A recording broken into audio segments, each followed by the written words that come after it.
Assalamu alaikum warahmatullahi wabarakatuh. This is Sir Naseem Zulfikar, and I am your chemistry teacher.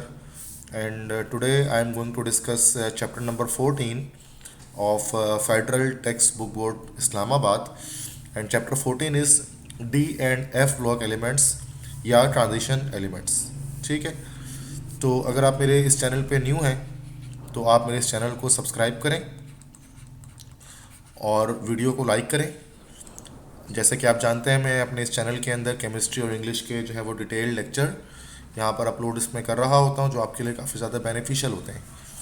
ठीक है, तो आज हम चैप्टर नंबर 14 की डिस्कशन करेंगे और ये एक वन शॉट लेक्चर होने वाला है जिसमें कंप्लीट चैप्टर वन गो में आप जो है वो देख सकेंगे और लाइन बाय लाइन हम यहाँ फेडरल टेक्स्ट बुक बोर्ड को रीड करेंगे ताकि कोई भी माइन्यूट से माइन्यूट डिटेल जो है ना रह नहीं जाए।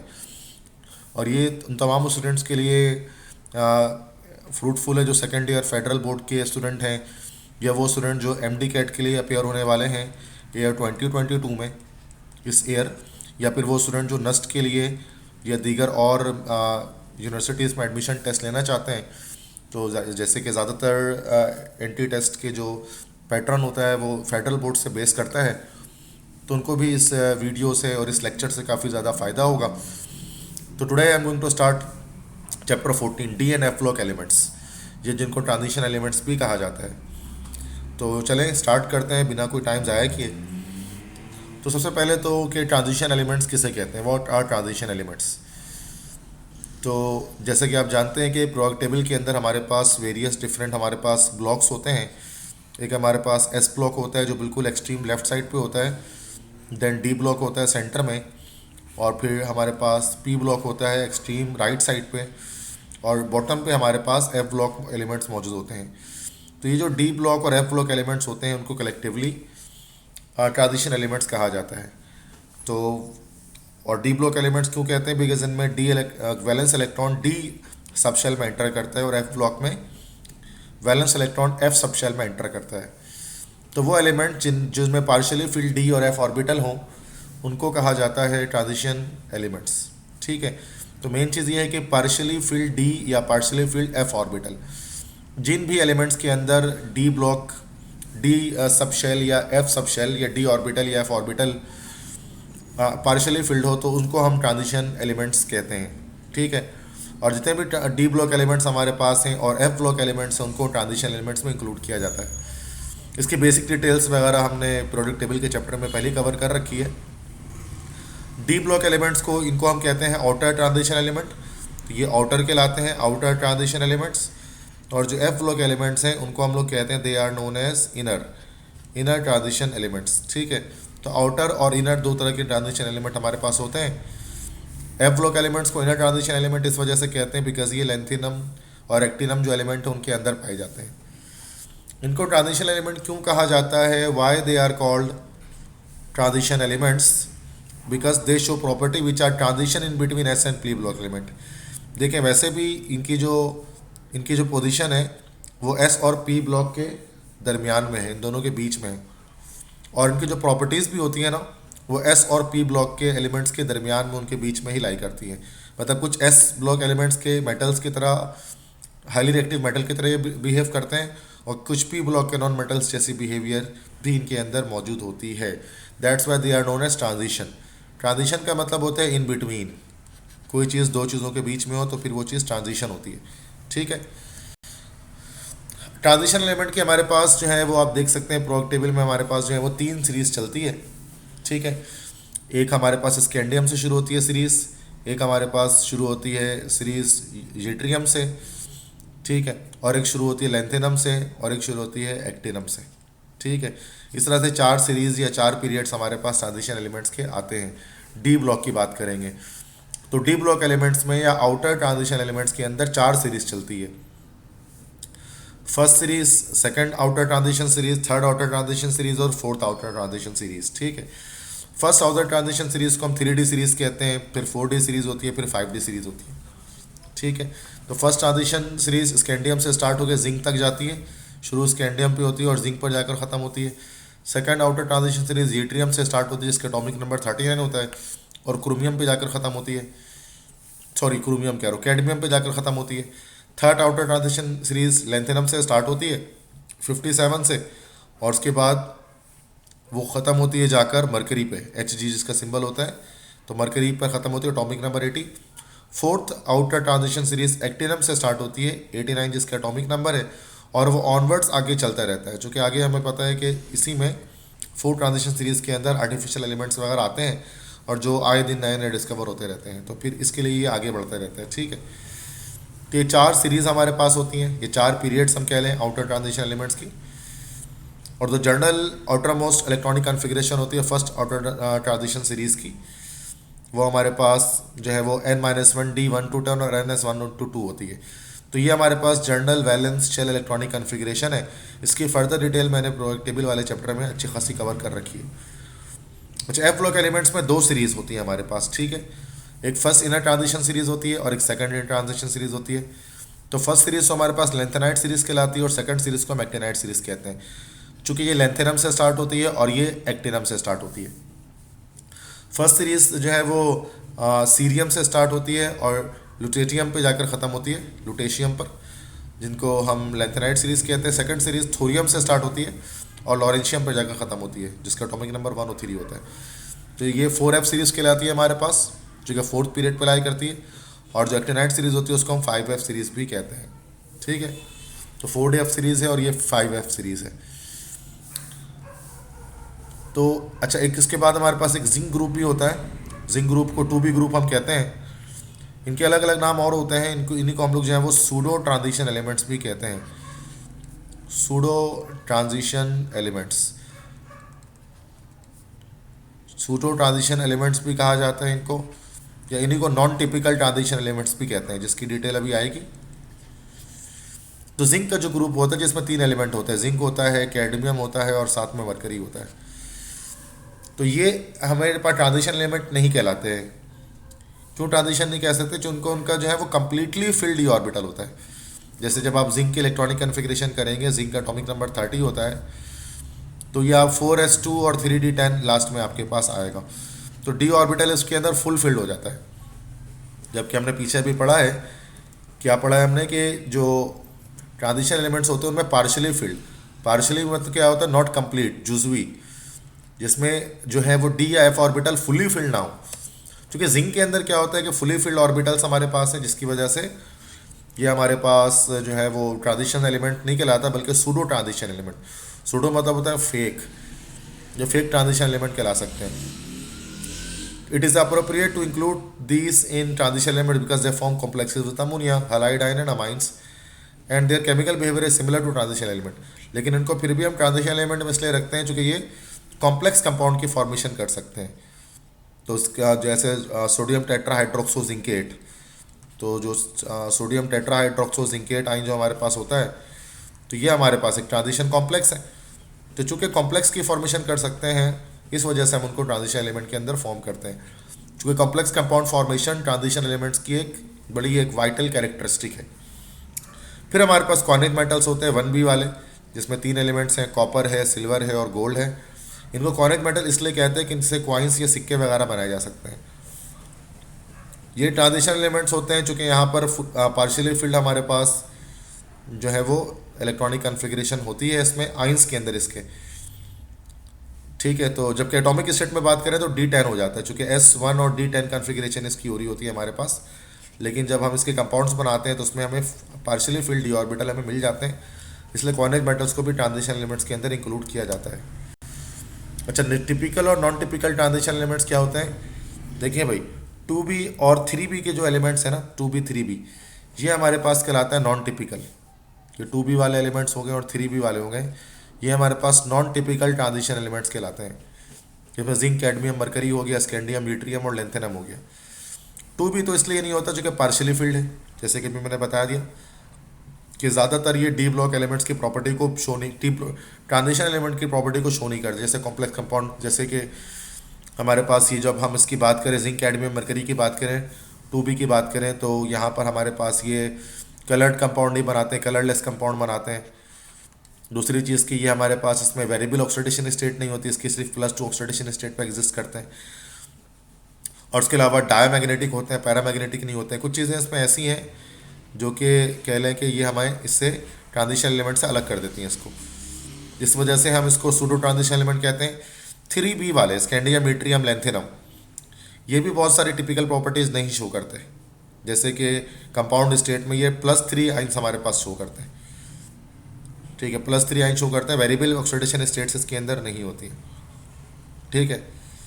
तो यही वजह है कि ये हमारे पास नॉन टिपिकल ट्रांजिशन एलिमेंट कहलाते हैं। तो नॉन टिपिकल के हमारे पास दो हैं, 2B 3B, और बाकी जितने बच गए हमारे पास ट्रांजिशन एलिमेंट्स, बाकी जो ग्रुप्स बच गए 1B से 8B तक, वो हमारे पास टिपिकल ट्रांजिशन एलिमेंट्स कहलाते हैं।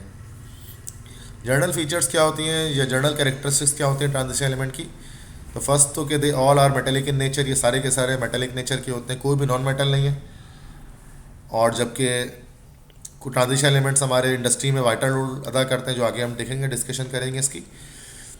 ये सारे के सारे हार्ड होते हैं और स्ट्रॉन्ग मेटल होते हैं, जिनमें हाई मेल्टिंग बॉइलिंग पॉइंट होती है, और गुड कंडक्टर होते हैं सारे के सारे हीट इलेक्ट्रिसिटी के। ऐसा क्यों होता है ये भी आगे बाइंडिंग एनर्जी में बताऊंगा। अलॉय फॉर्मेशन करते हैं। अलॉय किससे कहते हैं? Alloy is actually the mixture of metals, ठीक है। Alloy is actually mixture of metals. तो अलॉयस की फॉर्मेशन ये करते हैं अलग अलग, जैसे ब्रास हो गया, ब्रोंज हो गया, डिफरेंट तरह के अलॉय बनाते हैं। कुछ एक्सेप्शंस को अगर हम हटा दें, जैसे जिंक वाली फैमिली को हटा दें और हम स्कैंडियम वाली फैमिली को हटा दें, तो इनकी वेरिएबल ऑक्सीडेशन स्टेट होती है, मल्टीपल ऑक्सीडेशन स्टेट रखते हैं, और इनके आइंस और कंपाउंड कलर्ड होते हैं, ठीक है। कलर्ड कंपाउंड्स की फॉर्मेशन करते हैं, जो कि डी ब्लॉक एलिमेंट्स की एक स्पेशल कैरेक्टरिस्टिक है।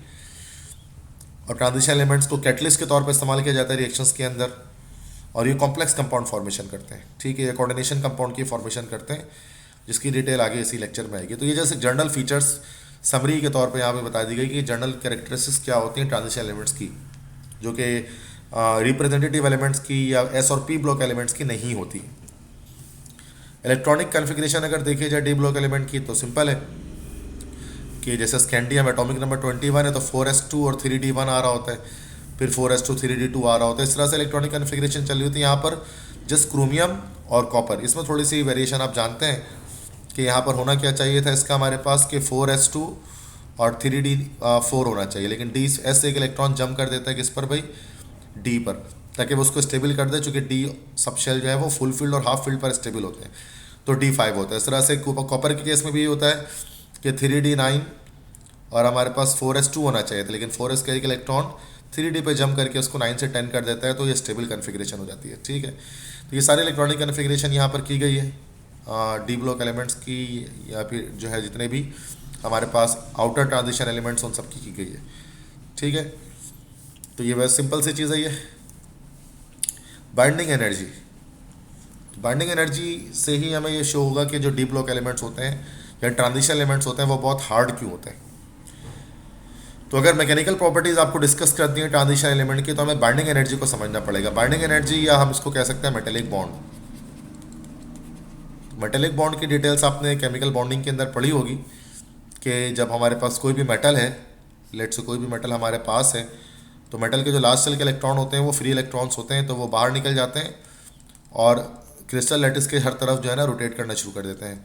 और जो अंदर पॉजिटिव कैटाइन बच जाता है मेटल का, तो कैटाइन और ये फ्री जो इलेक्ट्रॉन्स हैं इनके बीच के जो इलेक्ट्रोसिटिक अट्रैक्शन है ये हमारे पास मेटेलिक बॉन्ड कहलाती है। इसी से बाइंडिंग एनर्जी एक मिलती है। किनको भी इससे बाइंडिंग एनर्जी मिलती है? हमारे पास ट्रांजिशन एलिमेंट्स को इससे एक बाइंडिंग एनर्जी मिल जाती है।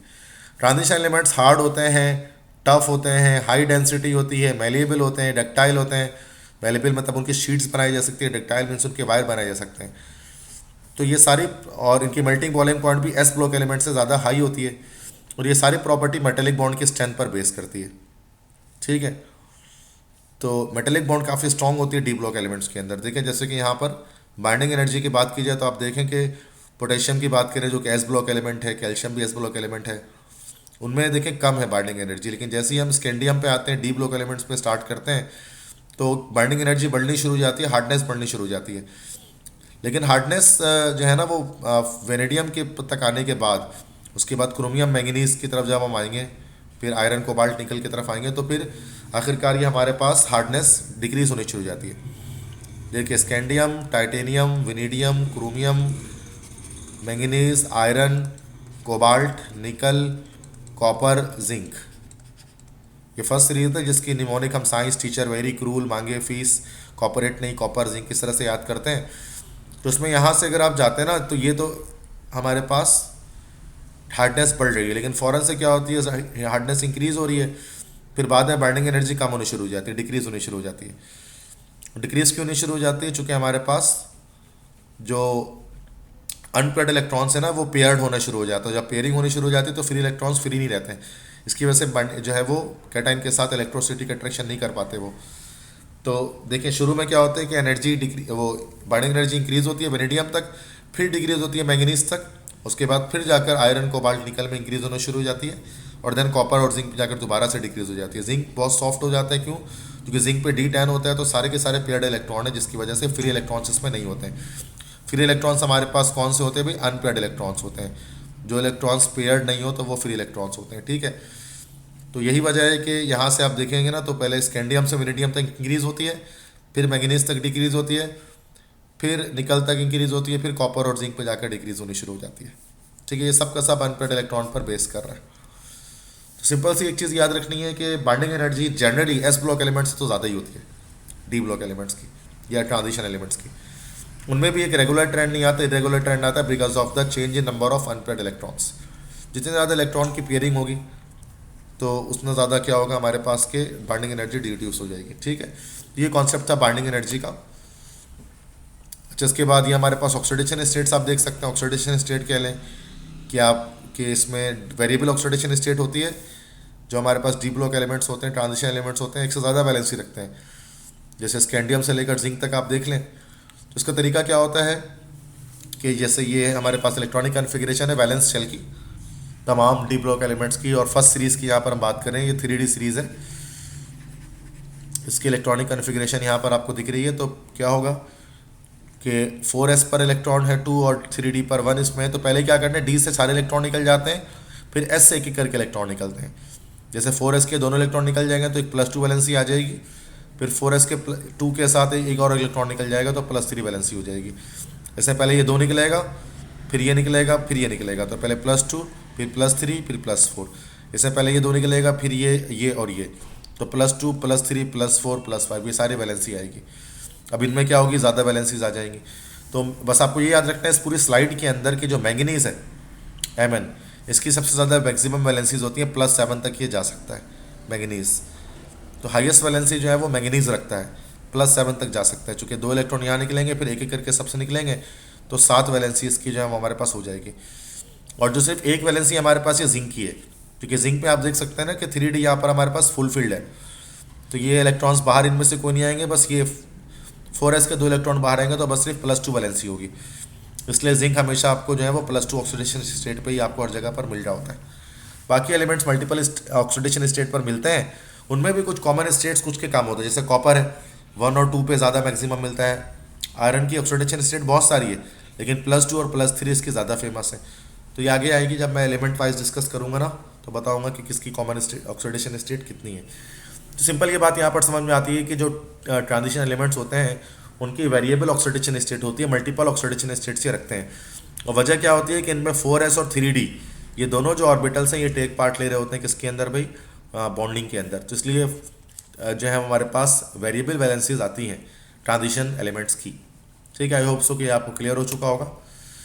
Then catalytic activity, transition elements को मेजॉरिटी के तौर पर हम कैटलिस्ट के तौर पे भी यूज़ करते हैं। तो most of the transition elements are used as catalyst, और ट्रांजिशन एलिमेंट्स के कंपाउंड भी कैटलिस्ट हो सकते हैं।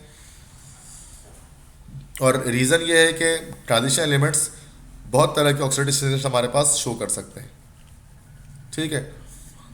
और इसके अलावा और इसमें के इंटरस्टिशियल कंपाउंड की फॉर्मेशन ये करते हैं जिनमें ये एब्जॉर्ब कर लेते हैं, रिएक्टिव जो भी एलिमेंट्स होते हैं उनको ये एब्जॉर्ब करते हैं, और जो एब्जॉर्ब कर लेते हैं तो फिर ये मॉलिक्यूलर स्टेट में करते हैं, और जब ये रिलीज़ करते हैं तो सूरत में ये हमारे पास जो है वो रिएक्टिव स्टेट में कर रहे होते हैं। जैसे हाइड्रोजनेशन कैटलिस्ट निकल क्रोमियम वगैरह इस्तेमाल करते हैं, तो वो हाइड्रोजन को एब्जॉर्ब कर लेते हैं H2 को, और जब वो रिलीज़ करता है तो H हाइड्रोजन रिलीज़ कर रहा होता है, ठीक है। तो कुछ इंपॉर्टेंट एग्जांपल्स यहाँ पर दी गई हैं कैटलिस्ट के तौर पे हम किस तरह से ट्रांजिशन एलिमेंट को इस्तेमाल करते हैं। तो जिंक ऑक्साइड और क्रोमियम ऑक्साइड का मिक्सचर मिथाइल अल्कोहल की फॉर्मेशन के लिए हम इसको यूज़ करते हैं, मिथाइल अल्कोहल को बनाने के लिए। जब कार्बन है ना, कार्बन मोनोऑक्साइड और हाइड्रोजन वाटर गैस का जब रिएक्शन कराया जाता है ZNO और Cr2O3 की प्रेजेंस में, तो ये हमें मिथाइल अल्कोहल की फॉर्मेशन करते हैं। ये इंडस्ट्रियल प्रिपरेशन है मिथेनॉल की को प्रिपेयर करने के लिए।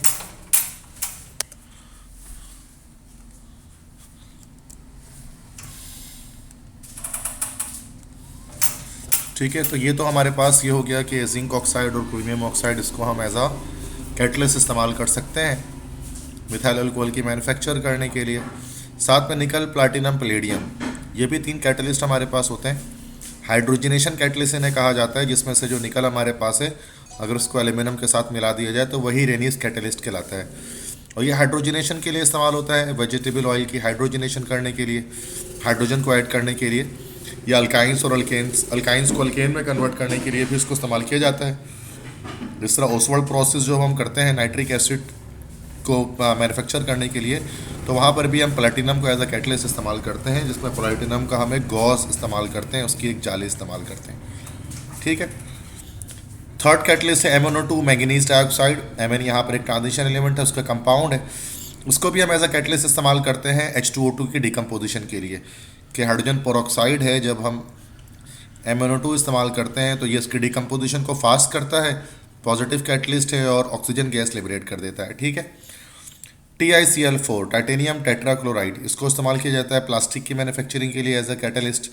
V2O5 वेनेडियम पेंटाऑक्साइड, इसको हम इस्तेमाल करते हैं सल्फ्यूरिक एसिड की जो मैन्युफैक्चरिंग हम करते हैं bye means of contact process, तो सल्फर डाइऑक्साइड गैस को सल्फर ट्राइऑक्साइड गैस में कन्वर्ट करने के लिए, SO2 को SO3 में कन्वर्ट करने के लिए vanadium pentoxide as a catalyst इस्तेमाल किया जाता है। इस तरह नेक्स्ट आयरन को हम एज अ कैटलिस्ट इस्तेमाल करते हैं अमोनिया की प्रिपरेशन करने के लिए हेबर बोश प्रोसेस के अंदर।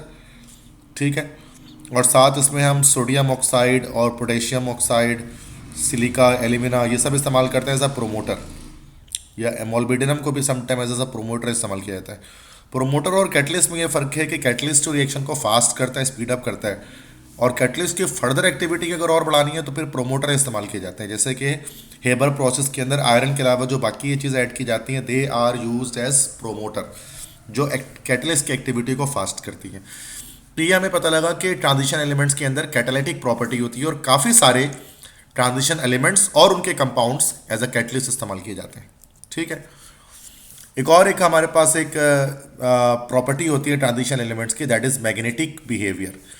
तो ट्रांजिशन एलिमेंट्स का मैग्नेटिक बिहेवियर भी होता है, मतलब मैग्नेटिक नेचर के होते हैं। ज़्यादातर ट्रांजिशन एलिमेंट्स और उनके कंपाउंड्स पैरामैग्नेटिक होते हैं। मैग्नेटिक वे के लिहाज से हमारे पास 3 तरह के कंपाउंड्स होते हैं, कुछ जो कि हमारे पास बिल्कुल भी मैग्नेटिक नहीं होते हैं, जिनको हम लोग कहते हैं डायामैग्नेटिक। उसके बाद होते हैं कुछ जो लेस अट्रैक्टेड टुवर्ड्स मैग्नेट होते हैं, उसको हम कहते हैं पैरामैग्नेटिक। पैरा का मतलब ये होता है लेस, और जो मोर अट्रैक्टेड टुवर्ड्स मैग्नेट होते हैं बच्चों, उसको कहा जाता है फेरोमैग्नेटिक एलिमेंट्स। तो ज़्यादातर ट्रांजिशन एलिमेंट्स पैरामैग्नेटिक होते हैं, जो मैग्नेट की तरफ अट्रैक्ट हो जाते हैं, और जो मैग्नेट की तरफ अट्रैक्ट होने वाले सब्सटेंस होते हैं उनको पैरामैग्नेटिक कहा जाता है। और पैरामैग्नेटिज्म क्यों होती है? अनपेयर्ड इलेक्ट्रॉन्स की वजह से। अनपेयर्ड इलेक्ट्रॉन्स जैसे ही आएंगे, अनपेयर्ड इलेक्ट्रॉन्स आने की वजह से आप जानते हैं कि ट्रांजिशन मेटल्स अपना बिहेवियर ज़्यादा से ज़्यादा शो करते हैं। तो अनपेयर्ड इलेक्ट्रॉन आने की वजह से वो पैरामैग्नेटिक होते हैं, और वो सब्सटेंस जिनके पास more number of unpaired electron होते हैं वो मैग्नेटाइज भी हो जाते हैं, मतलब एज अ मैग्नेट एक्ट करते हैं।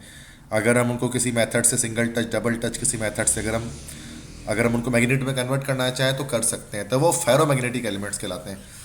और जैसे कि हमारे पास 8p ग्रुप के जो एलिमेंट्स होते हैं प्रोक टेबल के अंदर, वो आयरन, कोबाल्ट, निकल वगैरह, वो हमारे पास फेरोमैग्नेटिक होते हैं। और कुछ सब्सटेंसेस के अंदर क्या होता है, even number of electron present होते हैं और पेयर्ड स्पिन्स उनके पास होती हैं, तो ये उनको हम कहते हैं डायामैग्नेटिक।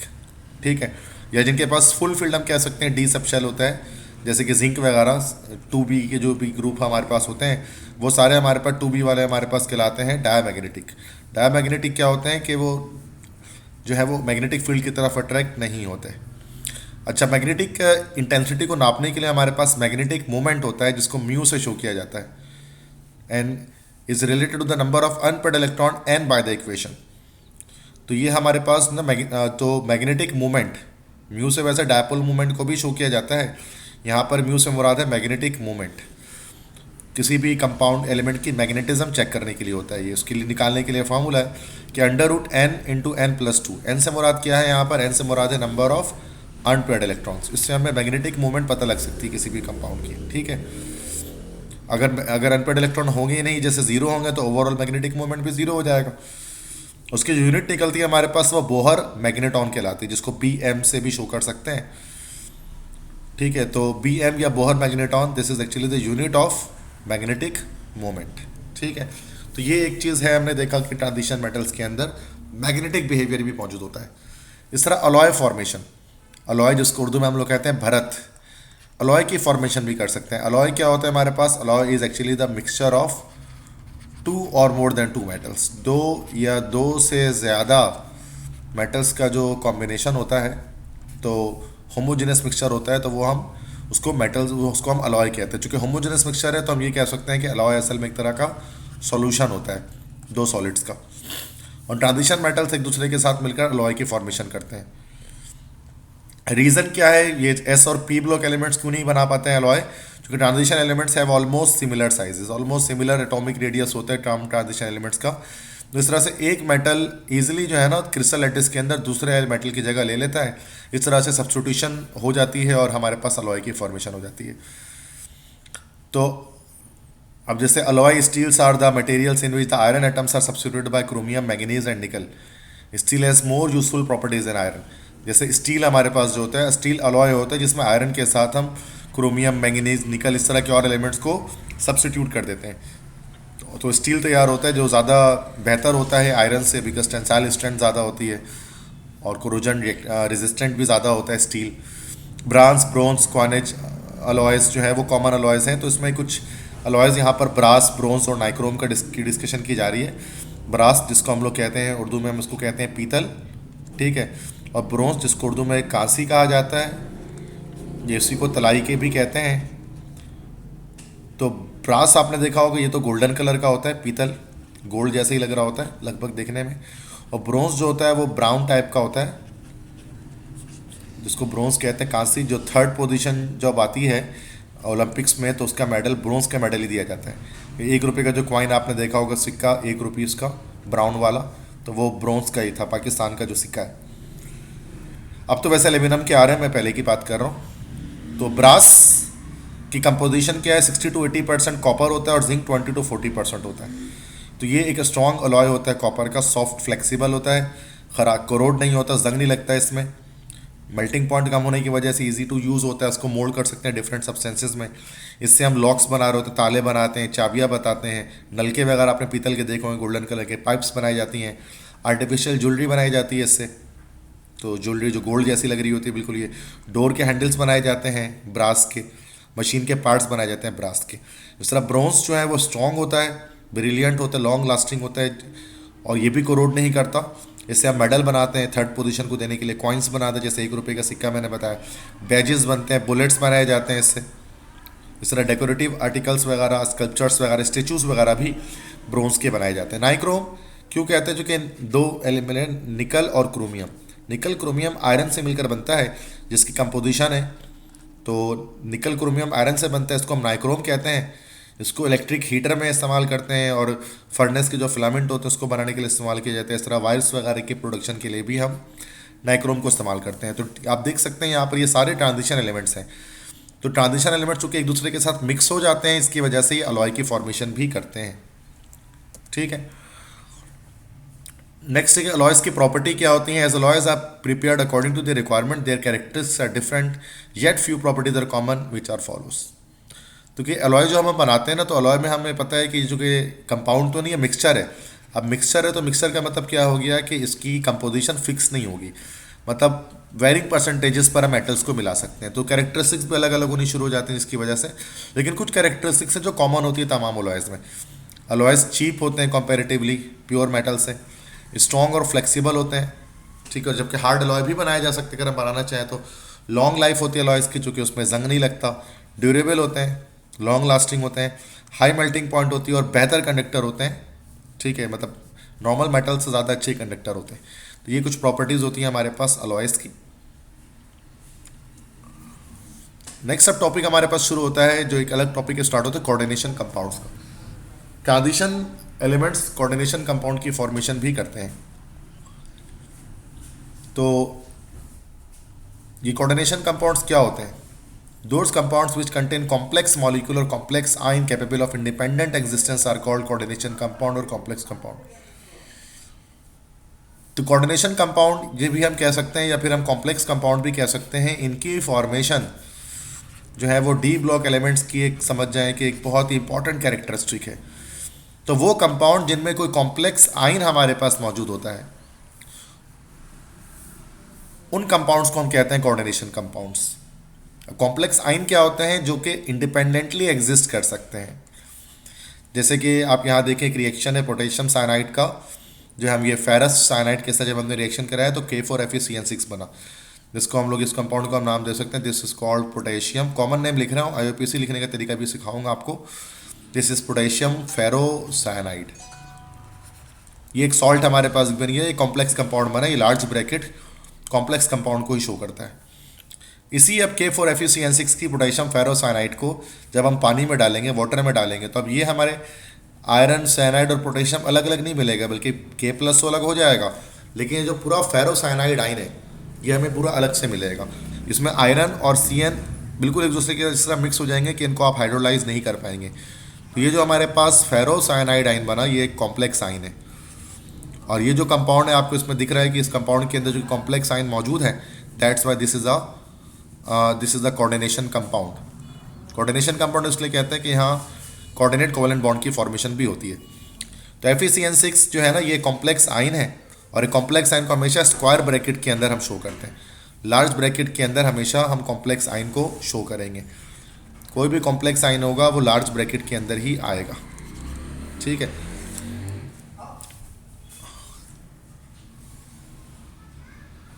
अब जो हमारे पास कॉम्प्लेक्स कंपाउंड होते हैं on the basis of ion, उसके दो पार्ट्स होते हैं। कॉम्प्लेक्स कंपाउंड दो पार्ट पर मुश्तमिल होता है, कैटाइन पर और एनाइन पर, मतलब पॉजिटिव चार्ज पर और नेगेटिव चार्ज स्पीशी पर। मिसाल के तौर पर K4FeCN6 है, इसमें ये वाला पार्ट हमारे पास पॉजिटिव चार्ज है और ये वाला जो पूरा पार्ट है ये हमारे पास नेगेटिव चार्ज है। तो ये कैटाइन हो गया, और फेरोसाइनाइड है हमारे पास एनाइन हो गया। तो कॉम्प्लेक्स आयन कैटाइनिक भी हो सकता है, एनाइनिक भी हो सकता है। क्योंकि हम यहाँ पर देख सकते हैं कि हमारे पास कैटाइनिक कॉम्प्लेक्स भी हो सकता है। कैटाइनिक कॉम्प्लेक्स से मुराद यहाँ पर क्या है कि हमारे पास जो कैप कॉम्प्लेक्स उस पर पॉजिटिव चार्ज अगर आ जाए, और हमारे पास एनाइनिक कॉम्प्लेक्स भी हो सकता है। एनाइनिक कॉम्प्लेक्स किसे कहते हैं? कि ऐसा कॉम्प्लेक्स कंपाउंड जिस पर लार्ज ब्रैकेट के ऊपर नेगेटिव चार्ज लगा। जैसे हम यहाँ पर देखते हैं हेक्सामाइन कॉपर सल्फेट, तो यहाँ पर जो सल्फेट नेगेटिव है और ये जो हेक्सामाइन कॉपर है ये कॉम्प्लेक्स पर पॉजिटिव चार्ज अटैच हुआ है, तो ये हमारे पास कैटाइनिक कॉम्प्लेक्स है। और पोटेशियम फेरोसाइनाइड में फेरोसाइनाइड के ऊपर नेगेटिव चार्ज होता है, तो ये हमारे पास एनाइनिक कॉम्प्लेक्स है। तो कॉम्प्लेक्सेस के दो पार्ट होते हैं, कैटाइनिक कॉम्प्लेक्स मतलब एक कैटाइन होते हैं और एक एनाइन होता है, ठीक है। तो एक तो पॉजिटिवली और नेगेटिवली चार्ज आयन होता है जो कि कॉम्प्लेक्स ना हो। कॉम्प्लेक्स कंपाउंड में तीन कंपोनेंट्स होते हैं, पॉजिटिव या नेगेटिव चार्ज आयन होगा, सेंट्रल मेटल एटम होगा। अच्छा, ये जो है ये दोनों चीज़ें मिलकर 2 और 3 चीज़ें मिलकर ये हमारे पास कॉम्प्लेक्स बनाएंगी। एक सेंट्रल मेटल एटम होगा जो कि यूजुअली एक ट्रांजिशन एलिमेंट ही होता है, और साथ में इलेक्ट्रॉन पेयर डोनर स्पीशी होते हैं जिसको लिगेंड कहते हैं, जो नेगेटिवली चार्ज भी हो सकता है, पॉजिटिवली चार्ज या न्यूट्रल भी हो सकता है। मीन्स इस तरह से ये हमने कॉम्प्लेक्स लिया। अब कॉम्प्लेक्स के साथ यहाँ पर कैटाइन भी अटैच हो सकता है पॉजिटिव चार्ज, यहाँ पर कोई नेगेटिव चार्ज भी अटैच हो सकता है। अब इसके अंदर एक मेटल होगा जिसको सेंट्रल मेटल एटम कहा जा रहा है, ये ट्रांजिशन एलिमेंट होगा, और स्मॉल ब्रैकेट के अंदर लिगेंड मौजूद होगा। जो इलेक्ट्रॉन पेयर डोनर होगा, इलेक्ट्रॉन पेयर इस मेटल को देगा, ठीक है। लिगेंड पॉजिटिवली चार्ज भी हो सकते, नेगेटिवली चार्ज भी हो सकते हैं, पॉजिटिवली चार्ज भी हो सकते हैं, न्यूट्रल भी हो सकते हैं। तो सबसे पहले ये सेंट्रल मेटल आयन को देखते हैं। ये ट्रांजिशन एलिमेंट होता है, ट्रांजिशन जो सेंट्रल मेटल एटम होता है कॉम्प्लेक्स के अंदर। जैसे इस कॉम्प्लेक्स कंपाउंड के अंदर देखो तो आयरन एक सेंट्रल मेटल एटम है, इसमें भी आयरन हमारे पास सेंट्रल मेटल एटम है, ठीक है। यहाँ पर कॉपर है, यहाँ पर सिल्वर है, तो लाजमी सेंट्रल मेटल एटम होता है किसी भी कॉम्प्लेक्स के अंदर, और वो उसके साथ कोई लिगेंड जुड़ा होता है। और लिगेंड क्या होता है? लिगेंड इलेक्ट्रॉन पेयर डोनर होता है, ठीक है। इसलिए हम उसको लिगेंड्स को हम कह सकते हैं कि ये हमारे पास लेविस बेसेस होते हैं, क्योंकि लेविस बेस का मतलब होता है इलेक्ट्रॉन पेयर डोनर। तो एक सब्सटेंस जो कि नेगेटिवली चार्ज हो, न्यूट्रल हो, या कभी कभार पॉजिटिवली चार्ज हो, जो कि सेंट्रल मेटल एटम की तरफ सराउंड होता है और वो इलेक्ट्रॉन पेयर डोनेट करता है किसको भाई, सेंट्रल मेटल एटम को, तो वो हमारे पास कहलाता है लिगेंड। जैसे यहाँ पर K4FeCN6 में ये CN जो है हमारे पास ये लिगेंड है, ठीक है। इसलिए यहाँ पर अमोनिया सेकंड एग्जाम्पल पे स्मॉल ब्रैकेट के अंदर जो मौजूद है वो लिगेंड है। ये इलेक्ट्रॉन पेयर क्या करेगा, अमोनिया इसको डोनेट करेगा सेंट्रल मेटल एटम को, ठीक है। लेकिन अब यहाँ पर नेगेटिव चार्ज भी हो सकते हैं, CN पर नेगेटिव चार्ज है तो नेगेटिवली चार्ज लिगेंड है ये, और अमोनिया पर कोई चार्ज नहीं होता तो अमोनिया हमारे पास न्यूट्रल लिगेंड है। तो पॉजिटिव, नेगेटिव, न्यूट्रल 3 तरह के लिगेंड्स हो सकते हैं, ठीक है। अच्छा, लिगेंड्स को हम अलग अलग तरह से क्लासीफाई कर सकते हैं। एक तो हम उनकी डेंटिसिटी के लिहाज से कह सकते हैं, क्लासीफाई कर सकते हैं, ठीक है। डेंटिसिटी के लिहाज से, डेंटिसिटी का मतलब क्या होता है कि number of electron pairs donated bye a ligand. एक लिगेंड कितना इलेक्ट्रॉन पेयर दे सकता है उसको हम लोग कहते हैं डेंटिसिटी। अब वो दोनों मोनोडेंटेट लिगेंड भी हो सकता है जो एक इलेक्ट्रॉन पेयर देगा, बाइडेंटेट भी हो सकता है कि जो 2 इलेक्ट्रॉन पेयर दे दे। जो सिर्फ एक इलेक्ट्रॉन पेयर देंगे तो वो मोनोडेंटेट लिगेंड कहलाएंगे, ठीक है। तो जैसे कि हमारे पास नेगेटिवली चार्ज की बात करें तो F fluorine Cl minus, Br minus, I minus, OH minus, इस तरह Cn माइनस, ये हमारे पास एक इलेक्ट्रॉन पेयर दे सकते हैं। इस तरह न्यूट्रल लिगेंड्स में वाटर है, अमोनिया है, कार्बन मोनोऑक्साइड, ये सब हमारे पास मोनोडेंटेट है, ये एक इलेक्ट्रॉन पेयर हमें जो है दे सकते हैं, ठीक है, किसको, सेंट्रल मेटल एटम को। बाइडेंटेट जो 2 इलेक्ट्रॉन पेयर डोनेट कर सके, जैसे जिस पर नेगेटिव 2 चार्ज लगा होता है, जैसे कार्बोनेट, सल्फेट, ऑक्जेलेट, इस तरह हाइड्राजीन N2H4 को हम कहते हैं हाइड्राजीन असल में। तो उसके स्ट्रक्चर बनाएंगे तो नाइट्रोजन पर आपको दोनों पर अलग अलग आपको लोन पेयर मिलेंगे, तो वो दे सकते हैं सेंट्रल मेटल एटम को। तो हाइड्राजीन हमारे पास बाइडेंटेट लिगेंड है। इथेलाइन डाइअमाइन, इथेलाइन के साथ 2 अमाइन लगा हुआ है, EN इसको शॉर्ट में हम कहते हैं। इसमें भी दोनों नाइट्रोजन के पास लोन पेयर्स होते हैं, तो ये एक और एक ये रहा, तो दोनों दे सकते हैं इलेक्ट्रॉन पेयर। तो ये हमारे पास बाइडेंटेट लिगेंड्स है जिनकी डेंटिसिटी 2 है। ट्राइडेंटेट लिगेंड क्या होते हैं, जो कि 3 इलेक्ट्रॉन पेयर दे सके, जैसे डाई इथाइलिन ट्राइअमाइन। डाई इथाइलिन ट्राइअमाइन का स्ट्रक्चर आपको यहाँ पर दिख रहा है। इसमें आप देख सकते हैं कि 3 इलेक्ट्रॉन पेयर नाइट्रोजन यहाँ पर दे सकते हैं, this is 1, this is 2, this is 3। तो इसलिए हम उसको कहते हैं this is tridentate ligand, this is di ethylene triamine. तो ये हमारे पास ट्राइडेंटेट लिगेंड है। हेक्साडेंटेट लिगेंड जो कि हमारे पास 6 इलेक्ट्रॉन पेयर दे सके, जैसे EDT ये हमारे पास होता है, इथेलाइन डाइअमाइन टेट्रा एसीटेट आइन।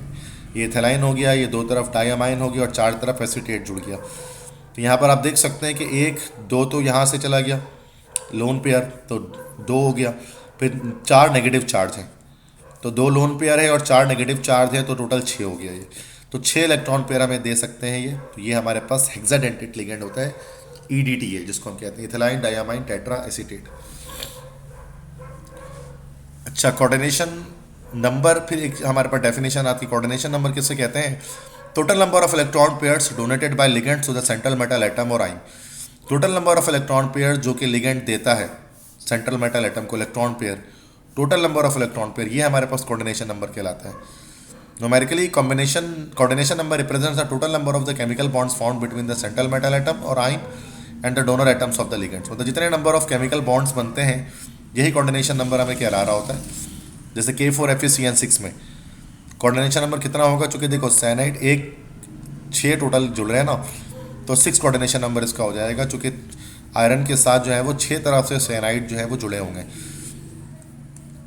तो कितने लिगेंड्स, कितने इलेक्ट्रॉन पेयर टोटल डोनेट हो गए, तो ये हमारे पास कहलाता है कि कोऑर्डिनेशन नंबर। जैसे यहाँ पर जो हेक्सामाइन कॉपर सल्फेट के अंदर तो नाइट्रोजन 1 देता है तो टोटल 4 यहाँ पर आ रहे हैं ना, 4 इलेक्ट्रॉन पेयर दे सकता है, तो 4 हो गया कोऑर्डिनेशन नंबर। यहाँ पर 2 हो जाएगा, चूँकि अमोनिया 1 देता है, टोटल 2 हो गया। अब कार्बन मोनोऑक्साइड 1 देता है तो 4 अगर लगे हुए तो टोटल 4 हो गए यहाँ पर, ठीक है।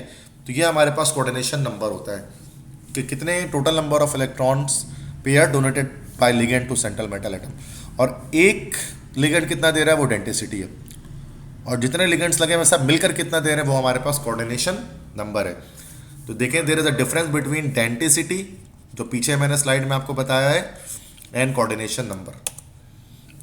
कोऑर्डिनेशन स्फीयर किससे कहते हैं, जो लार्ज ब्रैकेट जो मैंने आपको दिखाया था ना, जिसके अंदर हम मेटल को लिखते हैं और लिगेंड को लिखते हैं, ये कहलाता है हमारे पास coordination sphere. The central metal atom और ion along with ligand is called coordination sphere. Simple वही बात है। It is usually place in square brackets, it may be positively charge, negatively charge और न्यूट्रल। अब ये जो हमारे पास कोऑर्डिनेशन स्फीयर होता है, पॉजिटिव भी हो सकता है, नेगेटिव भी हो सकता है, न्यूट्रल भी हो सकता है। K4FeCN6 के अंदर चूँकि यहाँ कैटाइन मौजूद है, तो ये हमारे पास नेगेटिव चार्ज वाला जो है वो हमारे पास जो है वो कोऑर्डिनेशन स्फीयर हमारे पास ही कहलाएगा। ठीक है, तो ये हमारे पास कोऑर्डिनेशन स्फीयर, यहाँ पर ये वाला कोऑर्डिनेशन स्फीयर हमारे पास हो गया, यह हमारे पास कोऑर्डिनेशन स्फीयर हो गया, ये हमारे पास कोऑर्डिनेशन स्फीयर हो गया, और ये हमारे पास कोऑर्डिनेशन स्फीयर हमारे पास हो गया। ठीक है, तो कोऑर्डिनेशन स्फीयर क्या होता है कि भाई लार्ज ब्रैकेट के अंदर जो कुछ है वो पूरा कोऑर्डिनेशन स्फीयर है। कोऑर्डिनेशन स्फीयर पर जो चार्ज हो सकता है वो कोई चार्ज उसके ऊपर आ रहा होता है ओवरऑल कोऑर्डिनेशन स्फीयर पे। जैसे K4FeCN6 में कोऑर्डिनेशन स्फीयर का चार्ज इस तरह से मालूम किया जा सकता है। ठीक है, देखो बेसिकली हम डायरेक्ट इसमें मालूम कर सकते हैं क्या चार्ज आ रहा है कोऑर्डिनेशन स्फीयर की अगर हम बात करें तो -6, एक CN -1 होता है, 6 का तो -6 हो गया।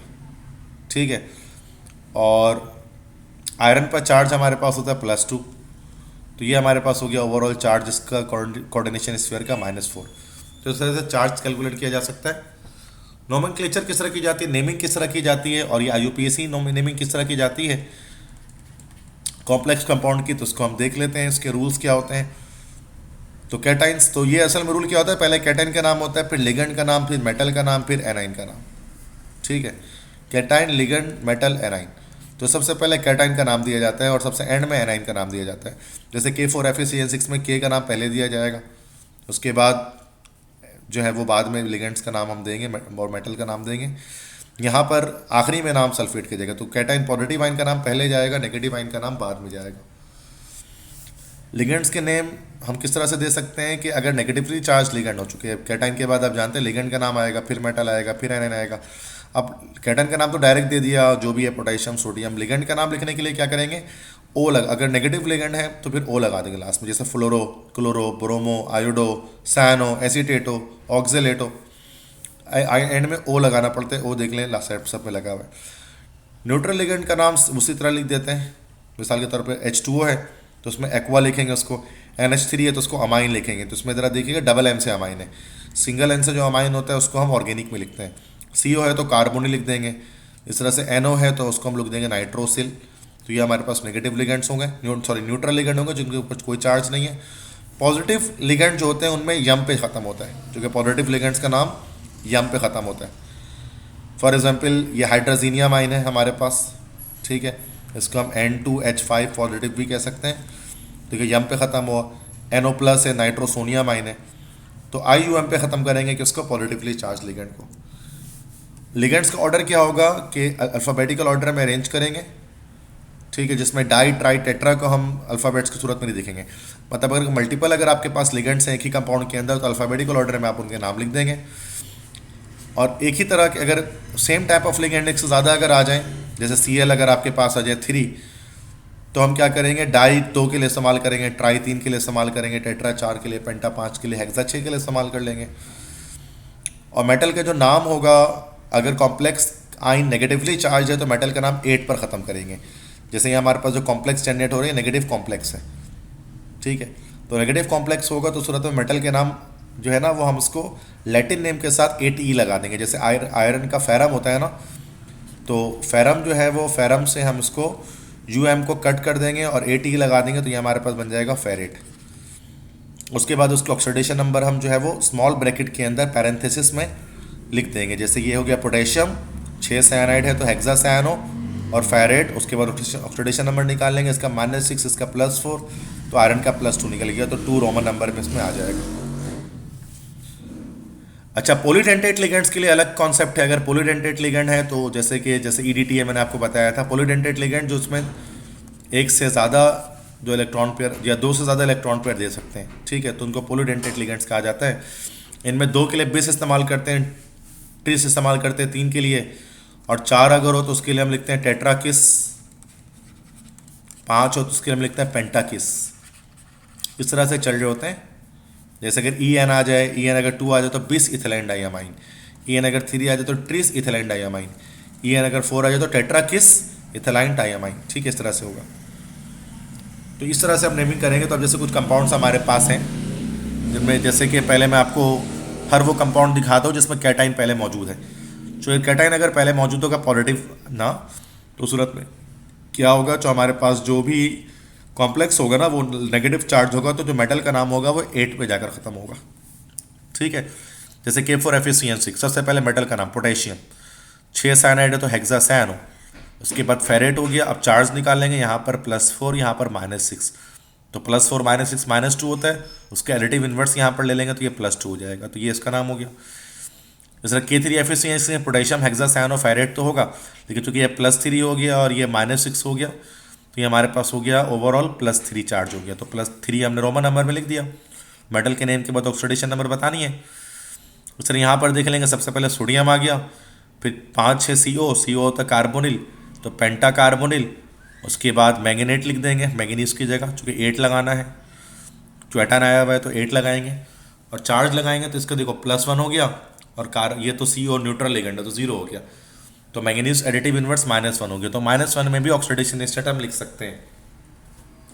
यहाँ पर एक चीज़ हमें समझ में आती है कि प्लस और माइनस दोनों में हो सकता है। इस तरह से यहाँ पर देख लें, नेक्स्ट है पोटेशियम आ गया, हेक्साक्लोरो आ गया। अब ये +2 हो गया, और जो प्लाटिनम है तो प्लाटिनेट लिख दिया, और ये -6 हुआ, ये +2 हुआ, तो ओवरऑल इसका हमारे पास चार्ज कितना आ गया, +4 आ गया, तो हमने 4 लिख दिया। इस तरह यहाँ पर 5th क्वेश्चन में क्या है कि सोडियम हुआ और टेट्रासायनो हुआ, फिर निकलेट हो गया, और ये +2 है और ये -4 है, तो ओवरऑल ये +2 चार्ज हो गया, तो 2 हमने लिख दिया ऑक्सीडेशन स्टेट इसकी, ठीक है। अब अगर इस तरह से सिचुएशन हो कि मेटल हो, लिगेंड हो और साथ में एनाइन हो, तो उसके मतलब तो यहाँ पर ये हो गया हमारे पास कि अब ये पॉजिटिव चार्ज हमारे पास आ गया कोऑर्डिनेशन स्फीयर के ऊपर। तो उसमें हम क्या करेंगे कि हम 8 पे नहीं, नॉर्मल मेटल के नेम पे ख़त्म करेंगे। जैसे यहाँ पर देख लें, तो ये हमारे पास कैटाइन तो है नहीं, तो सबसे पहले मेटल का नाम, वो लिगेंड का नाम हेक्सामाइन, कोबाल्ट, ब्रैकेट पे हमने ऑक्सीडेशन स्टेट लिख दी -3, और ये 0 होता है तो 3 आ गया, ये कॉपर कोबाल्ट पर +3 हो गया, और जस्ट कोबाल्ट लिख दिया तो कोबाल्ट हो गया, ठीक है। और क्लोराइड है तो कोबाल्टेट नहीं लिखना है, चूँकि यहाँ पर हमारे पास पॉजिटिव चार्ज लिगेंड है, पॉजिटिव चार्ज का कोऑर्डिनेशन स्फीयर है। इस तरह से यहाँ पर देखेंगे तो ये हमारे पास सबसे पहले हेक्सा एक्वा हो गया, हेक्सा एक्वा। उसके बाद जो है वो क्रोमियम हो गया, देन ऑक्सीडेशन लिस्ट निकालेंगे तो ये 3 आ जाएगा दोबारा से, 3 क्लोराइड, एनाइन का नाम सबसे लास्ट में गया। इस तरह से अब देखें यहाँ पर 2 तरह के हैं, C से क्लोरो है, E से इथाइल डाइअमाइन है, 2 लिगेंड्स हैं, तो अल्फाबेटिकल ऑर्डर फॉलो करना है। तो डाई क्लोरो, और जहाँ डाई नहीं लिखेंगे चूँकि ये पॉलीडेंटेट लिगेंड है, 2 इलेक्ट्रॉन पेयर दे सकते हैं ना ये EN, तो बिस इथाइल डाइअमाइन, ठीक है। उसके बाद कोबाल्ट क्लोराइड, और ऑक्सीडेशन नंबर निकाल देंगे, -2 यहाँ पर, -1 यहाँ पर, ओवरऑल इस पर +3 चार्ज जनरेट हो गया। यहाँ पर देख लेंगे तो टेट्रा कार्बोनिल है ये, और फिर निकल है, और 0 ऑक्सीडेशन स्टेट तो 0 लिख दिया। यहाँ पर देख लें तो C से क्लोरो है, N से नाइट्रो है, A से अमाइन है। तो सबसे पहले अमाइन आएगा तो टेट्रा अमाइन, उसके बाद क्लोरो, फिर नाइट्रो, फिर प्लाटिनम, फिर सल्फेट। ऑक्सीडेशन स्टेट क्या आ जाएगी, NO2 की हमारे पास ये -1 हो गई, और ये हमारे पास -2 हो गया, और ये -1 हो गया, तो -4 हुआ, तो एडिटिव इन्वर्स +4 हो गया। देन उसके बाद ये आखिरी वाला आप खुद बना लें। तो सिंपल ये लॉजिक होता है, इस तरह से नोमेनक्लेचर हम करते हैं किसकी भाई, ट्रांजिशन एलिमेंट्स के जो कॉम्प्लेक्स कंपाउंड होते हैं उनकी। तो ये तो हमारे पास नोमेनक्लेचर और कॉन्सेप्ट यहाँ पर ख़त्म हो गया। नेक्स्ट अब आते हैं शेप्स की तरफ ना, कि कॉम्प्लेक्स आइंस के शेप्स कैसे होते हैं। कोऑर्डिनेशन नंबर अगर 2 हो तो 4 हो और 6 हो तो अलग अलग शेप्स आते हैं। अब कोऑर्डिनेशन नंबर अगर 2 है, कोऑर्डिनेशन नंबर 2 है तो लीनियर स्ट्रक्चर हमारे पास बनेगा Ml2, इसका जनरल फॉर्मूला जस्ट हमारे पास होगा इस तरह से, जैसे कि Ml2 मतलब मेटल है यहाँ पर, ठीक है, और 2 मतलब इलेक्ट्रॉन पेयर डोनेट हो पा रहे हैं, तो उस कोऑर्डिनेशन नंबर 2 है। तो उसका जैसा हमारे पास यूनिफॉर्म डिस्ट्रीब्यूशन होगी, लिगेंड मेटल के दोनों तरफ आ जाएंगे, लीनियर शेप बनेगा 180 डिग्री। तो याद रखना है कोऑर्डिनेशन नंबर अगर 2 है तो सूरत में शेप हमारे पास क्या है भाई, लीनियर है, जो हमारे पास कॉम्प्लेक्स कंपाउंड है उसका। अगर कोऑर्डिनेशन नंबर अगर 4 हो जाए, अगर कोऑर्डिनेशन नंबर 4 हो जाए तो उसके 2 शेप्स बन सकते हैं, टेट्राहेड्रल भी बन सकता है, स्क्वायर प्लेनर भी बन सकता है। ये डिपेंड करेगा हाइब्रिडाइजेशन पर कि हाइब्रिडाइजेशन कैसी हो रही है। अगर sp3 हाइब्रिडाइजेशन हो रही हो तो टेट्राहेड्रल शेप बनेगा, और अगर DsP2 हाइब्रिडाइजेशन अगर हो रही है तो सूरत में स्क्वायर प्लेनर ज्योमेट्री होगी, स्क्वायर प्लेनर शेप बनेगा।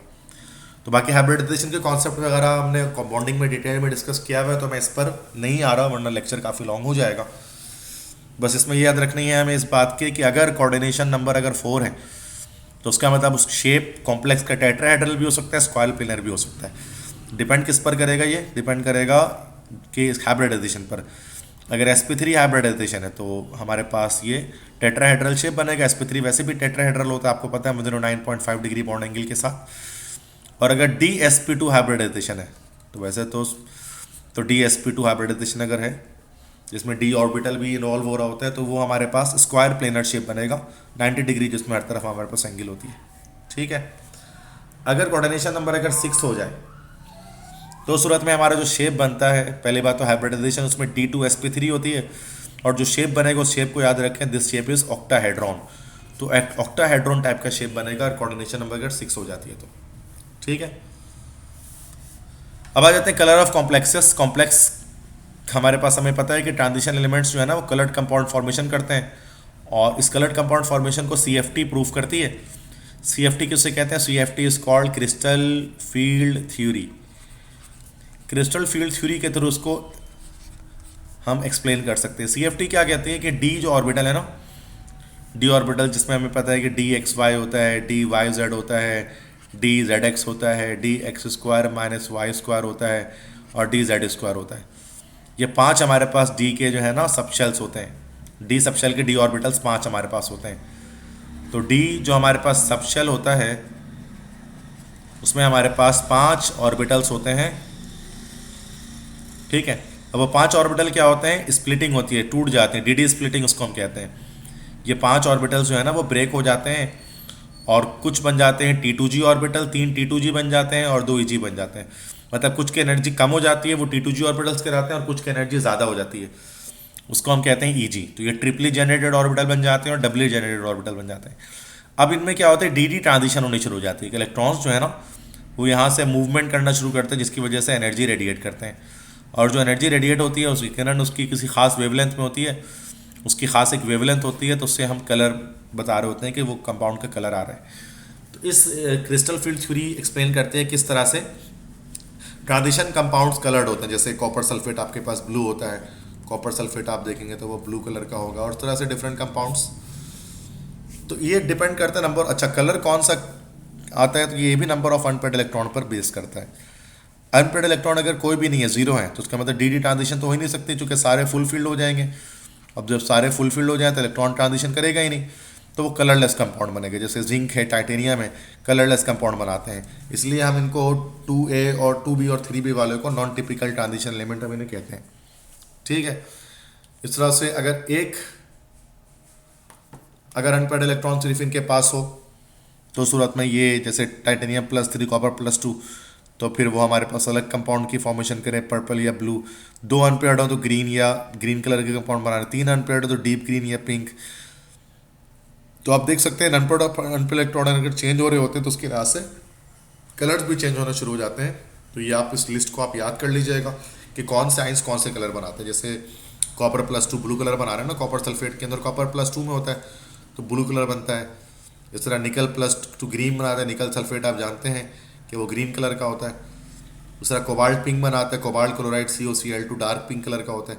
क्रोमियम का सल्फेट Cr2SO4 ग्रीन कलर का होता है। ये आयरन +2 आयन FeSO4 के अंदर, जैसे FeSO4 जो ग्रीन विट्रियोल कहते हैं, तो ये हमारे पास ग्रीन कलर का होता है। हमारे पास Fe+3 येलो टाइप का होता है, जैसे FeCl3 येलो टाइप का बनता है ये हमारे पास।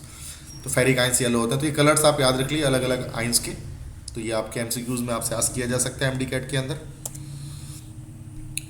ठीक है। अब इसके बाद ये तो जनरल कैरेक्टरिस्टिक्स डिस्कस करने के बाद कुछ इंपॉर्टेंट ट्रांजिशन एलिमेंट्स की हम कुछ कैरेक्टर जो है वो केमिस्ट्री डिस्कस करेंगे। जैसे एक वेनेडियम है, V जिसका सिंबल होता है। तो वेनेडियम क्या, एक सिल्वरी, आप देख सकते हैं पिक्चर में, एक सिल्वरी वाइट मेटेलिक एलिमेंट है, वाइट कलर का है, और मेटल जो कि ट्रांजिशन एलिमेंट है। और उसको डिस्कवर किया था आंद्रेस मैनुअल ने 1801 में मैक्सिको में। और उसको ऐसा लगा कि ये क्रोमियम की कोई टाइप है, जो कि दिखने में ये क्रोमियम जैसे ही लग रहा था। बाद में उसको रीडिस्कवर किया 1830 में निल्स गैब्रियल ने, जो एक स्वीडिश केमिस्ट थे। तो एंड्रेस मैनुअल ने तो उसको क्रोमियम की ही दूसरी कोई एलोट्रोप या फॉर्म समझा था। बाद में नील्स गैब्रियल जो थे, जो कि स्वीडिश केमिस्ट थे, उन्होंने 1830 में उनको दोबारा डिस्कवर किया था एक एलिमेंट के तौर पे, फिर वेनेडियम इसका नाम रखा गया। वेनेडियम के कंपाउंड्स होते हैं कुछ मशहूर, उनमें सबसे मशहूर कंपाउंड वेनेडियम का है V2O5, जिसको हम कहते हैं वेनेडियम पेंटॉक्साइड, जिसको हम कैटलिस्ट के तौर पर इस्तेमाल करते हैं। येलोइश रेड कलर का पॉइजनस पाउडर होता है, जो कि आप पिक्चर में देख सकते हैं। This is vanadium pentoxide. Melting point इसकी हाई होती है और ये वाटर में स्लाइटली सॉल्युबल होता है। और यही V2O5 जो है ना, तो हीट हाई टेम्परेचर पर क्या होता है, डिकम्पोज हो जाता है V2O4 में और O2 में, मतलब वेनेडियम टेट्राऑक्साइड और ऑक्सीजन में। और इसी प्रोसेस की वजह से क्या होता है कि कॉन्टैक्ट प्रोसेस के अंदर ये ऑक्सीजन गैस दे रहा होता है। इस वजह से हम क्या होता है कि SO2 को O2 में कन्वर्ट, O2 से रिएक्शन जब कराते हैं तो V2O5 बनता है ना हमारे पास, SO3 में एक कैटलिस्ट के तौर पर इस्तेमाल होता है, SO3 में कन्वर्ट हो जाता है। तो ये वेनेडियम पेंटॉक्साइड हमें क्या कर रहा होता है, ऑक्सीजन प्रोवाइड कर रहा होता है, ठीक है, जिसकी वजह से हमारे पास रिएक्शन फास्ट हो रहा होता है कॉन्टैक्ट प्रोसेस का। तो रिएक्शन में टेक पार्ट लेता है vanadium, but at the end of reaction आपको ये वापस मिल जाता है, मतलब वेनेडियम पेंटॉक्साइड, तभी इसको कैटलिस्ट कहते हैं। वेनेडियम के कॉम्प्लेक्सेस के कलर्स होते हैं, डिफरेंट कंपाउंड्स बनाते हैं डिफरेंट कलर्स पर ये। जैसे वेनेडियम का ऑक्सीडेशन स्टेट अगर +5 है तो वो येलो कलर की सॉल्यूशन की फॉर्मेशन करेगा, +4 में ब्लू बनाता है, +3 में ग्रीन बनाता है और +2 में पर्पल बनाता है।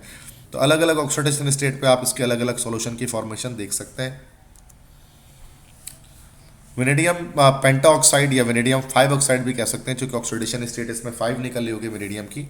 अगर हम V2O5 के देखें ना, तो ये -10 हो गया यहाँ पर, ये फिर 2 से डिवाइड कर देंगे उसको, इस 2 से, तो ये 5 आ जाएगा। तो +5 ऑक्सीडेशन स्टेट आ रही है, इसलिए उसको वेनेडियम 5 ऑक्साइड भी कह सकते हैं यूपीएससी में, या कॉमनली इसको वेनेडियम पेंटाऑक्साइड भी कहा जाता है। ये एक ऑक्सीडाइजिंग एजेंट है, चूँकि 5 ऑक्सीजन आपको इसमें दिख रहे हैं। जब इसका रिएक्शन हाइड्रोक्लोरिक एसिड से किया जाता है तो ये हाइड्रोक्लोरिक एसिड को ऑक्सीडाइज कर सकता है और वेनेडियम ऑक्सी डाइक्लोराइड बनाते हैं VOCl2, ठीक है। तो यहाँ पे आप देख सकते हैं कि खुद ये रिड्यूस हो गया, लेकिन इसने HCl इसको ऑक्सीडाइज कर दिया। ऑक्सीडेशन मतलब होता है addition of oxygen, oxygen add हो गया इसमें। नाइट्रिक एसिड से जब रिएक्शन कराएंगे तो मेटा वेनेडिक एसिड बनेगा HVO3। तो वेनेडियम पेंटॉक्साइड का नाइट्रिक एसिड से रिएक्शन हुआ तो आपने देखा इसमें मेटा वेनेडिक एसिड HVO3, ये एक एसिड है जिसको मेटा वेनेडिक एसिड कहते हैं, वो हमारे पास बनता है, साथ में डाइनाइट्रोजन पेंटॉक्साइड की फॉर्मेशन होती है। वेनेडियम पेंटॉक्साइड एक कैटलिस्ट भी है, जैसे कि मैंने आपको बताया कि कॉन्टैक्ट प्रोसेस के अंदर सल्फ्यूरिक एसिड की जब मैन्युफैक्चरिंग करते हैं तो सल्फर डाइऑक्साइड गैस को हमें सल्फर ट्राइऑक्साइड गैस में कन्वर्ट करना होता है। और उसके लिए क्या करना होता है, सल्फर डाइऑक्साइड गैस को ऑक्सीजन से पास करते हैं, तो in the presence of vanadium pentoxide catalyst. तो SO2 का ऑक्सीजन से रिएक्शन होता है, ये कैटलिस्ट होता है। अब इसमें मैकेनिज्म क्या है, मैकेनिज्म ये है कि SO2 पहले V2O5 से रिएक्शन करता है और ये एक ऑक्सीजन जाकर इसमें कन्वर्ट हो जाता है, इसमें ऐड हो जाता है, SO3 बना लेता है और V2O4 वेनेडियम टेट्राऑक्साइड बन जाता है। फिर ये वेनेडियम टेट्राऑक्साइड फर्दर ऑक्सीजन से रिएक्शन करके V2O5 में कन्वर्ट हो जाता है। तो जैसा है ना, ये हमारे पास एक कैटलिस्ट है, कैटलिस्ट के बारे में ये रुझान होता है स्टूडेंट्स का कि catalyst speeds up the reaction but it doesn't take part in the reaction. तो ये गलत बात है कि कैटलिस्ट रिएक्शन में टेक पार्ट नहीं लेता। कैटलिस्ट रिएक्शन में टेक पार्ट लेता है, जैसे आप यहाँ देख सकते हैं कि मैकेनिज्म के अंदर कि कैटलिस्ट रिएक्शन में टेक पार्ट लिया है। V2O5 में से एक ऑक्सीजन खत्म हुआ है तो इसमें इसको ट्रांसफर हुआ ऑक्सीजन को, तो SO3 बना है, लेकिन बाद में ये दोबारा से V2O5 में कन्वर्ट हो गया, तो at the end of reaction आपको वापस मिल गया है। इसी वजह से हम रिएक्टेंट या प्रोडक्ट साइड के बजाय एरो के ऊपर हम लिखते हैं कैटलिस्ट को, क्योंकि वो रिएक्शन कैट पे आपको वापस मिलता है। वेनेडियम के बाद क्रोमियम Cr जिसका सिंबल होता है, ये हमारे पास एक मेटल है, ये भी ट्रांजिशन मेटल है, shining metallic corrosion resistant metal है, शाइनिंग होता है, मेटेलिक होता है, कोरोजन रेजिस्टेंट होता है, इसमें भी जंग नहीं लगता। 1797 में एक फ्रेंच केमिस्ट लुइस निकोलस ने इसको डिस्कवर किया था। इसमें एक चीज़ होती है क्रोमेट 6 और डाइक्रोमेट 6 की इक्विलिब्रियम।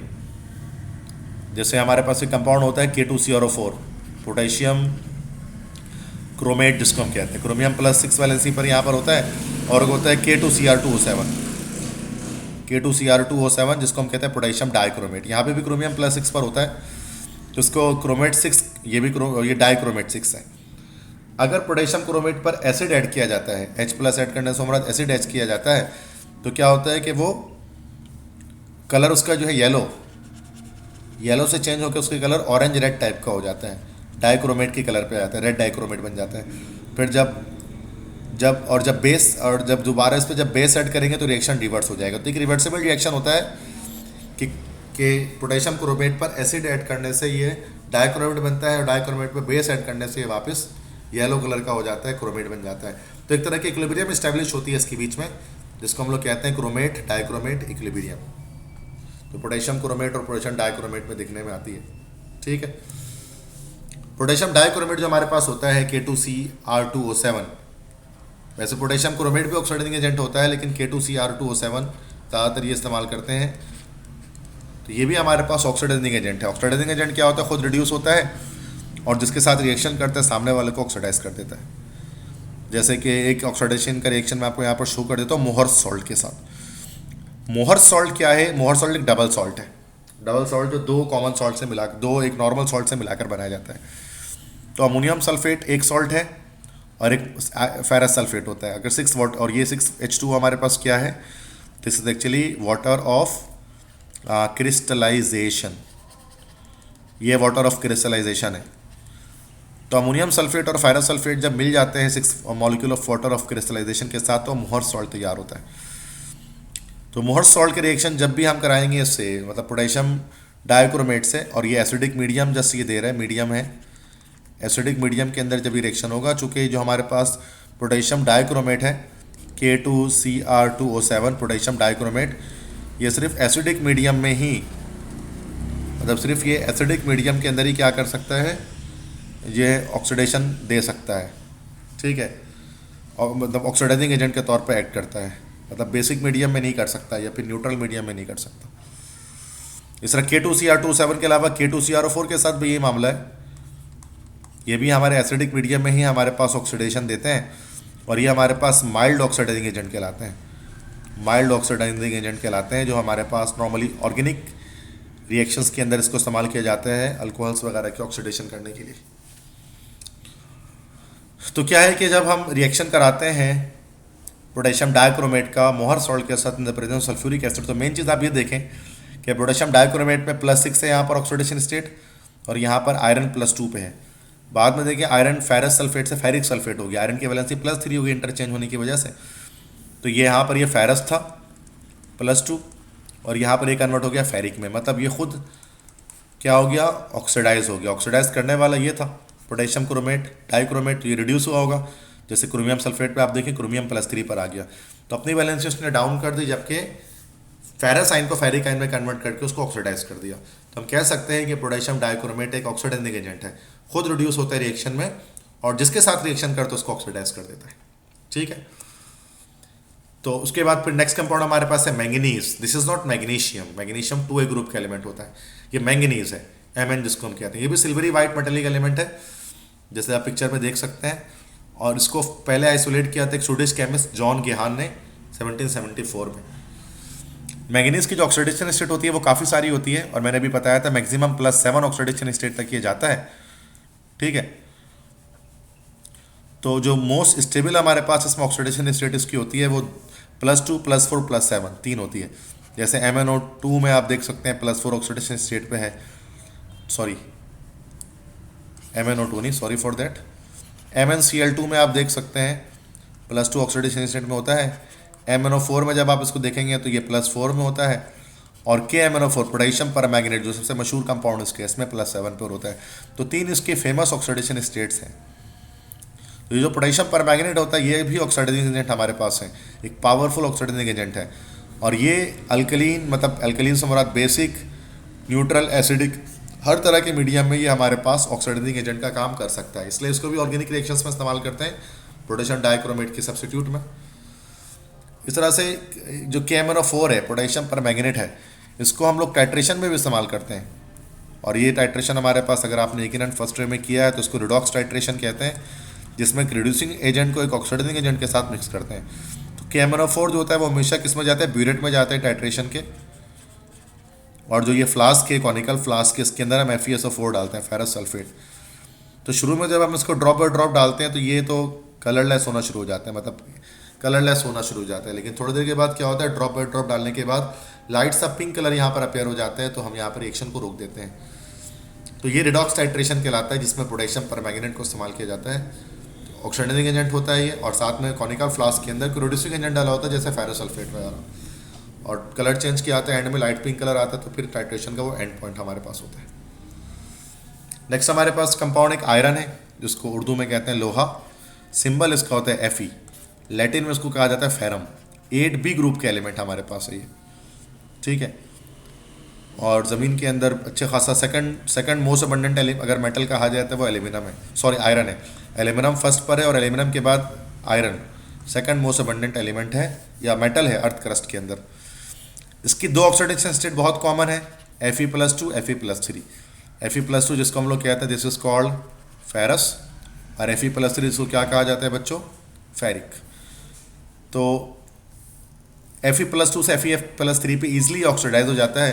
क्योंकि ईजिली ऑक्सीडाइज हो रहा होता है इसलिए आयरन को जो है normally as a reducing agent इस्तेमाल कर रहे होते हैं। Fe+2 इस वजह से एज ए रिड्यूसिंग एजेंट इस्तेमाल होता है, ठीक है। आयरन की कैटालिटिक प्रॉपर्टीज होती हैं, जैसे हेबर प्रोसेस के अंदर, जिसको हम लोग पूरा नाम देते हैं हेबर बोश प्रोसेस। फ्रिट्ज हेबर ने रिएक्शन कंडीशंस बताए थे अमोनिया की मैन्युफैक्चरिंग के लिए, कार्ल बोश ने इंजीनियरिंग वर्क किया था। तो जो हेबर बोश प्रोसेस है, तो उसमें हम अमोनिया की मैन्युफैक्चरिंग करते हैं, नाइट्रोजन हाइड्रोजन की रिएक्शन करके अमोनिया में कन्वर्ट करते हैं, तो ये हेबर बोश प्रोसेस कहलाता है। तो इसमें आयरन की कैटलिस्ट की प्रेजेंस में होता है, जिसमें हम कुछ प्रोमोटर्स वगैरह भी उसके अंदर हम इस्तेमाल करते हैं, ठीक है। तो आयरन को हम एज अ कैटलिस्ट इस्तेमाल कर सकते हैं, अभी कैटालिटिक प्रॉपर्टी में बताया था। तो हेबर प्रोसेस के अंदर आयरन जो होता है फाइनली डिवाइडेड इसके पीसेस होते हैं, उनको हम एज अ कैटलिस्ट यूज़ कर लेते हैं रिएक्शन को फास्ट करने के लिए, स्पीड अप करने के लिए। देन उसके बाद कॉपर एक और एलिमेंट है, ट्रांजिशन एलिमेंट है कॉपर। Cu इसका सिंबल होता है, उसको तांबा कहते हैं, और लैटिन में इसको क्यूप्रम कहा जाता है। ब्राउन रेड कलर का मेटेलिक एलिमेंट है और सब मोस्ट वाइडली यूज्ड मेटल है। चूँकि कॉपर से आप जानते हैं मेजोरिटी में हम इससे वायर्स वगैरह की प्रोडक्शन करते हैं कॉपर में। कॉपर के दो ऑक्सीडेशन स्टेट्स बहुत ज़्यादा फेमस हैं, Cu+1 जिसको हम क्यूप्रस कहते हैं, और Cu+2 जिसको हम क्यूप्रिक कहते हैं। तो जैसे CuCl लिखेंगे this will be cuprous chloride, और CuCl2 लिखेंगे this will be cupric chloride. तो ये दो इसके फेमस हमारे पास कॉपर के ऑक्सीडेशन स्टेट्स हैं, +1 और +2 स्टेट में एग्जिस्ट करता है, ठीक है। तो बस ये कॉपर के बारे में कुछ बातें। लास्ट है कि कुछ इसमें इंफॉर्मेशन है, ट्रांजिशन मेटल कंपाउंड्स को हम पेंट्स में बहुत ज़्यादा इस्तेमाल करते हैं। पूरी शुरुआत के ज़माने में शुरू में क्या होता था, लेड पिगमेंट्स इस्तेमाल किए जाते थे।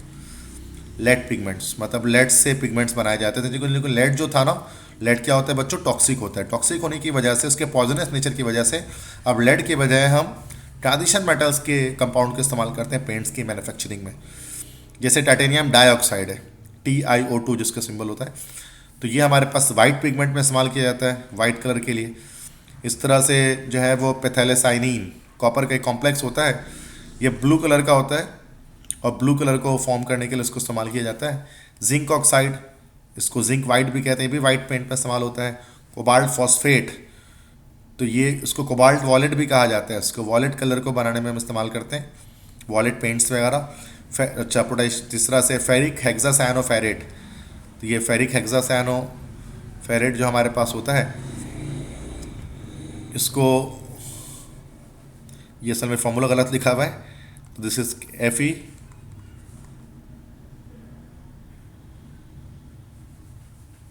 सॉरी बल्कि ये फार्मूला ठीक है, आई सॉरी फॉर दैट। तो this is the correct formula, this is called Prussian blue. इसको परेशियन ब्लू कलर कहते हैं, ये भी ब्लू कलर के लिए पेंट के तौर पे इस्तेमाल होता है।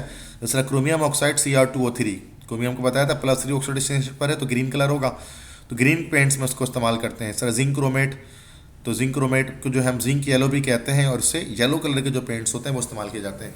तो पहले लेड के पेंट्स इस्तेमाल किए जाते थे, लेकिन लेड के बजाय ट्रांजिशन मेटल के जो कॉम्प्लेक्सेस होते हैं, क्योंकि वो कलर्ड कंपाउंड की फॉर्मेशन करते हैं, तो उसको हम एज अ पेंट इस्तेमाल करते हैं, ठीक है। तो आई होप सो कि ये वन शॉट लेक्चर आपको फास्ट मूड पे आपको समझ में आया होगा। कंप्लीट ये चैप्टर जो है फेडरल बोर्ड के लेक्चर से मैं बना रहा हूँ। तो ऑर्गेनिक के मैंने 2 चैप्टर कवर कर लिए, बल्कि 3 चैप्टर कवर कर लिए, तो चौथा चैप्टर मैंने सोचा कि इनऑर्गेनिक से कवर कर लिया जाए। तो अगर आपको मेरे लेक्चर और मेरी मेहनत पसंद आती है तो आप लाजमी मेरे इस लेक्चर को लाइक करें, चैनल को सब्सक्राइब करें, अपने फ्रेंड्स के साथ ज़्यादा से ज़्यादा शेयर करें। इंग्लिश और केमिस्ट्री के तमाम लेक्चर्स तमाम स्टैंडर्ड के किसी भी क्लास में आप होते हैं आपको अवेलेबल हो जाएंगे, ठीक है। तो और बाकी मेरा ताल्लुक दुआए इल्म कोचिंग सेंटर से है, कराची में मैं पढ़ाता हूँ, और दुआए इल्म कोचिंग सेंटर औरंगी टाउन के अंदर और गुलशन इकबाल ब्लॉक 5 के अंदर इसके कैंपसेस हैं। अगर आप फिजिकल क्लासेस मेरे लेने चाहते हैं तो ये मेरा नंबर है 0300-215-2272। इस पर व्हाट्सएप में आप कोऑर्डिनेट करके आप मुझसे एडमिशन की डिटेल्स ले सकते हैं। वरना फिर अगर आप कराची से दूर रहते हैं तो फिर आप मेरे लेक्चर से इस्तेफादा हासिल कर सकते हैं। तो आई होप कि आपको ये सारी चीज़ें समझ में आई होंगी, जो कुछ मैंने आपको बताया उसको बार बार आप रिव्यू करें। कंप्लीट लाइंस जो फेडरल बोर्ड की जो बुक होती है इस्लामाबाद की, एक एक लाइंस मैंने आपके सामने रीड करके उसको पढ़ा दिया है, ताकि कोई भी माइन्यूट से माइन्यूट डिटेल रह ना जाए। और आप एमडी कैट में अपेयर होने वाले हैं, या फिर नस्ट के टेस्ट में अपेयर होने वाले हैं, या फिर फेडरल बोर्ड के एग्जाम्स इंटरमीडिएट के आप उसमें अपेयर होने वाले हैं, तो फिर आप केमिस्ट्री के अंदर हाईएस्ट मार्क्स और फुल मार्क्स आप सिक्योर करें इंशाअल्लाह ताला। तो अपना ख्याल रखिएगा, जल्द मुलाकात होगी नए लेक्चर के साथ। तब तक के लिए अपने टीचर संडा जुल्फ़िकार को इजाज़त दें। अल्लाह हाफिज़।